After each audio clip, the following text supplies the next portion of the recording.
¿Qué libros construyeron mi infancia? Pues primero habría que decir que yo no fui niño lector. Entonces, mi infancia creo que se construyó solita, sin libros. Con historias, sí, ¿no? Porque pues sí fue un niño de mucha tele y mucho cine, todo el cine que podía, claro, al que me llevaban. Y muchas historietas también, eso sí, muchos cómics y mucho juego, ¿no? Por eso digo que las historias estuvieron muy, muy presentes en mi vida, porque incluso todos los juegos, o la mayoría de los juegos que me acompañaron desde mi tierna infancia hasta la no tan tierna, eran juegos de la imaginación.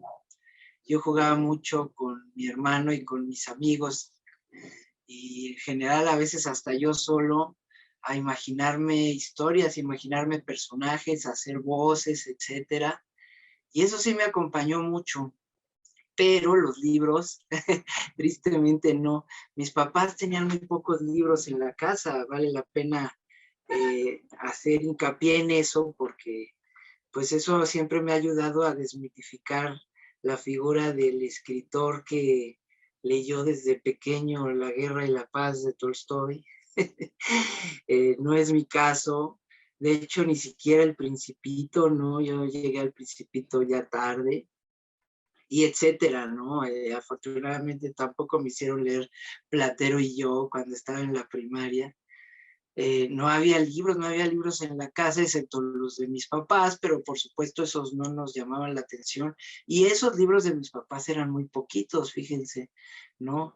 Unos sí muy emblemáticos. Mi papá tenía, por ejemplo, una edición muy bonita del Quijote.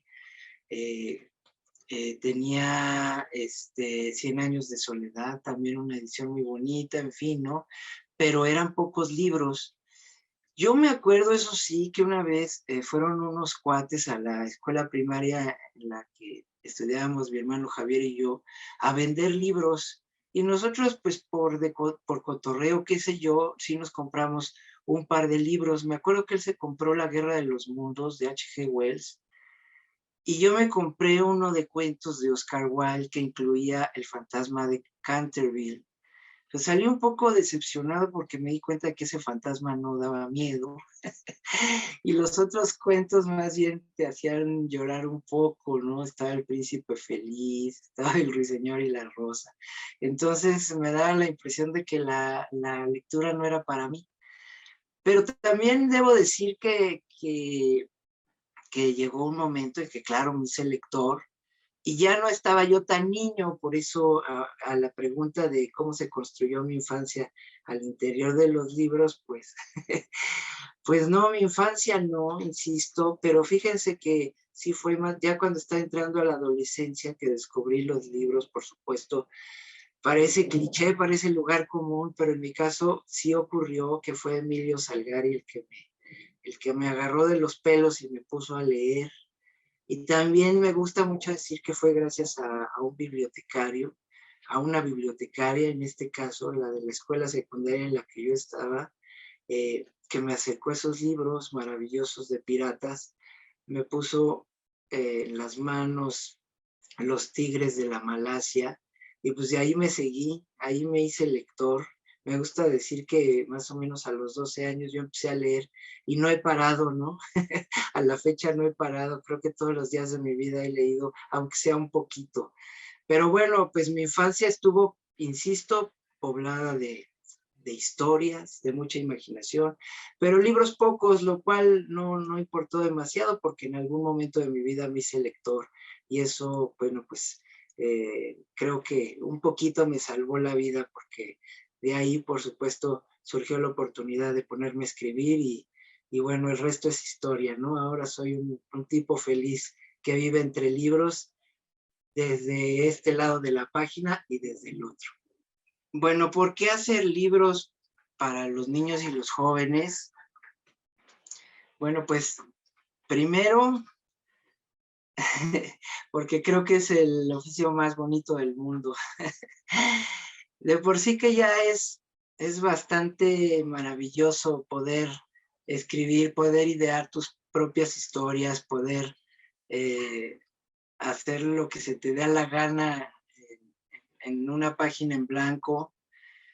Y además, escribir para los niños o para los jóvenes, pues crece, la verdad, bastante esta experiencia, porque bueno, siempre he creído y a lo largo de los años lo he comprobado, que es el mejor público, ¿no? Es el mejor público lector, los niños y los jóvenes, no solo porque son muy afectuosos. La verdad es que los niños y los jóvenes no se tientan el corazón para darte un abrazo cuando estás frente a ellos, sino porque también acogen prácticamente todas las historias con mucho entusiasmo y mucha ilusión, ¿no? Y eso a los autores de literatura pues nos abre mucho las puertas, muchas las posibilidades, ¿no? De creación, poder escribir de dragones, de brujas, de fantasmas, de extraterrestres, ¿no? Pero además, por supuesto, pues también hay una función social intrínseca muy bonita, ¿no? Que es iniciar a los chicos en el maravilloso mundo de la lectura, y perdón que utilice ese apelativo tan sangrón, pero la verdad es que así es, ¿no? Todos los que leemos estamos convencidos de que ninguna de las otras experiencias de entretenimiento te deja lo que te deja la lectura, ¿no? Entonces, iniciar a los chicos en las letras, pues nos da chance de sentirnos bien con nosotros mismos, a los que escribimos para ellos, porque sabemos que en algún momento pues van a agarrar un libro de Cortázar o de Borges o de Carlos Fuentes, o estoy hablando por supuesto de literatura más próxima, más cercana, y van a sentir lo que nosotros sentimos en su momento al tomar estas letras, ¿no? Entonces, bueno, pues no solamente somos felizmente pagados por el entusiasmo de los chicos, sino también por esa satisfacción de saber que ellos en algún momento, pues insisto, van a estar disfrutando de las letras como nosotros también lo llegamos a hacer, ¿no? Insisto, también tiene una función social que nos llena mucho el corazón a los que nos dedicamos a esto, ¿no? Entonces, pues bueno, yo creo que sí es el oficio más bonito del mundo, y hay que escribir para niños, ¿no? Incluso si me escucha o me ve algún autor de libros predominantemente para grandes, escriban algo para chicos, no se van a arrepentir y a lo mejor se quedan de este lado. Escribir para niños, además, vale la pena decir que es paradójico porque es muy divertido y hasta cierto punto es sencillo, pero no es fácil, ¿no? Es un poco como cuando cuentas un chiste. Tienes que permitir que fluya la historia, tienes que darte chance de soltarte el pelo, ¿no? De divertirte, de sentirte a gusto y así contar la historia, ¿no? No forzar la máquina, no tratar de apantallar al lector. Y eso parece difícil, pero en realidad es muy sencillo. Lo difícil es darte permiso, ¿no? Darte permiso como autor de volver a ser ese que fuiste, ¿no? Cuando metías los pies a las fuentes o cuando te mojabas bajo la lluvia, ¿no? O agarrabas una rana con las manos. Eso es lo verdaderamente difícil, ¿no? Tratar de volver a ser ese quien eras. Y cuando ya sientes que lo lograste, la letra fluye, los niños leen con gusto y estás dentro, ¿no? De mi libro, Había una vez un niño llamado Perico. Elegí un fragmento del capítulo Había una vez, porque me parece que ejemplifica bastante bien toda la fantasía que me gusta encontrar en los libros y que me gusta poner en los libros. Apenas terminó Perico de escribir la palabra que definía el país de había una vez, cuando todo empezó a dar vueltas dentro del cuarto, como si un gran huracán hubiera entrado. Miró con espanto a Huck, pues la cara de su amigo se había vuelto borrosa, como si fuera arrastrada por el ciclón. ¡Huck, auxilio! Gritó temeroso. No tengas miedo, Perico, vamos a había una vez. En cuanto dijo esto, Huck se perdió de la vista de Perico. Su figura se había esparcido a través del torbellino que se lo tragó todo. Las cajas, la cubeta, las paredes, el almacén y tal vez la escuela misma.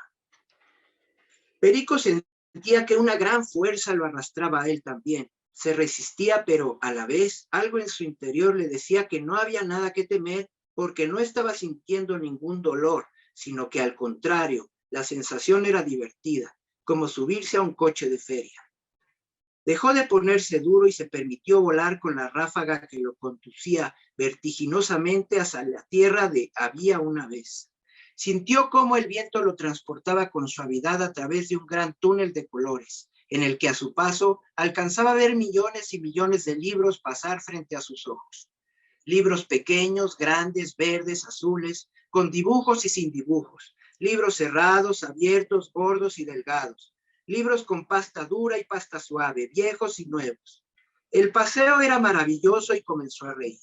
Era lo mejor que le había pasado en mucho tiempo. Huck tenía razón. No se arrepentía nada de haberlo acompañado en tan emocionante viaje. El túnel entonces comenzó a volverse más y más estrecho. Los libros se volvieron poco a poco más y más antiguos hasta que desaparecieron y en su lugar quedaron pergaminos. Luego, estos también desaparecieron y Perico solo vio escrituras muy antiguas, de simbología muy extraña, en paredes de piedra y barro. Su velocidad disminuyó poco a poco y pudo ver, a lo lejos, que el túnel llegaba a su fin. Una abertura luminosa lo esperaba a varios metros. La travesía terminaba. Muchas gracias. Soy Toño Malpica, autor de literatura infantil y juvenil. Y si quieren seguirme en redes, estoy en Twitter, en Facebook, en Instagram y tengo mi página personal que se llama www.galofrando.com. Hasta la próxima.